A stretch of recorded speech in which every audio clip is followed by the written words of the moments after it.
Alright lads, hope you're all doing well. Today's video focuses on what it's like to play Battlefield 1 on PC with a console controller.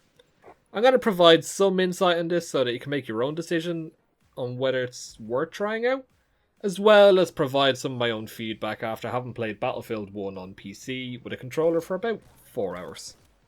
I'm going to hope to provide an unbiased discussion on this, as I've played hundreds of hours on both the PC version and the PS4 version of Battlefield 1. First started playing Battlefield 1 on PS4 when it launched, as I had some friends over there and at the time my PC couldn't make the minimum requirements to run it. As I'd played previous Battlefield titles on console, I picked it up pretty quickly, and I found myself at the top of the scoreboard in most games. Flash forward about a year, I was finally able to play Battlefield 1 on PC with a mouse and keyboard. Knowledge of the game helped out a lot and meant I didn't perform poorly, but I wasn't playing to the same standards that I did on the PS4 version. I'd call myself an average FPS player on PC, and it was clear to me that I'd much stronger competition on this new platform. Now, to somebody transferring over to PC for the first time, a game like Battlefield 1 might seem like quite a steep learning curve. This might encourage them to connect a controller that they're used to on the console version and carry on playing the way that they're used to. Now, this strategy will lead to those console players performing better initially, but they'll soon notice there's many restrictions on movement and accuracy that you just don't get when you're using a mouse and keyboard, and as a result, those PC players will always triumph over them. Now, to test this theory with a perspective from both sides, I connected my PS4 controller and input the control settings that I use on the PS4 version of the game. Straight away I could feel that something was wrong. While the controls felt natural to me, I knew I wasn't going to be able to play as aggressively as I do with my mouse and keyboard. Now, nevertheless, I tried to play as I normally would with the Assault Kit. SMGs like the M1918 Storm and the Annihilator Trench were probably my most successful, but I was getting frustrated that my enemies were getting on target faster than I was. The Medic class was probably the worst class in my opinion. My primary class on Battlefield 1 has always been Medic, but trying to land hits on moving targets was almost impossible, and led to some very embarrassing moments, as I failed to hit the target 20 meters away. That was looking in the opposite direction.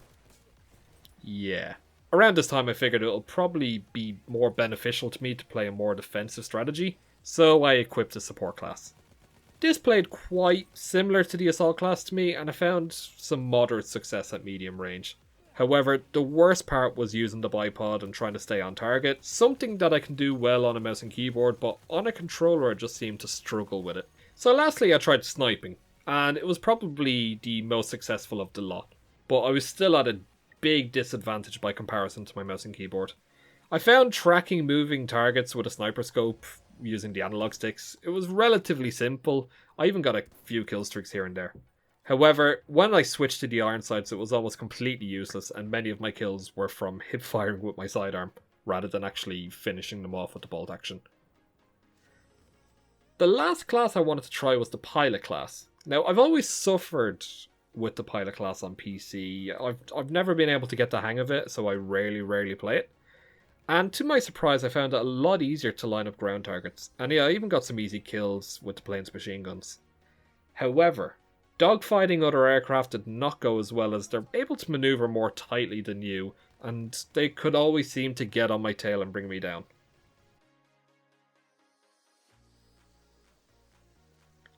So, as both a console and PC Battlefield 1 player, I can see the pros and cons of using a controller over a mouse and keyboard. For somebody that has never played on a mouse and keyboard before, I'd recommend trying the controller, so that your skill level doesn't drop too far and you can still have fun. But remember, your enemies are going to be more accurate and will often react quicker than you're able to deal with. Remember, there are a lot of great PC games out there that aren't Battlefield 1 where you can improve your mouse aiming, and after a while you'll find that you can play more aggressively and break that invisible barrier that has been holding you back.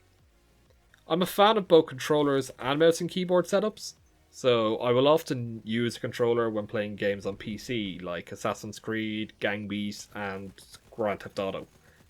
However, when it comes to first-person shooters, in my opinion, mouse and keyboard will always be king. Now, I just want to say thank you guys for watching the video. If you have any questions, please leave a comment down below and I will try and reply as quick as possible. And the like on the video is always appreciated. Thank you guys, I will see you in a future video.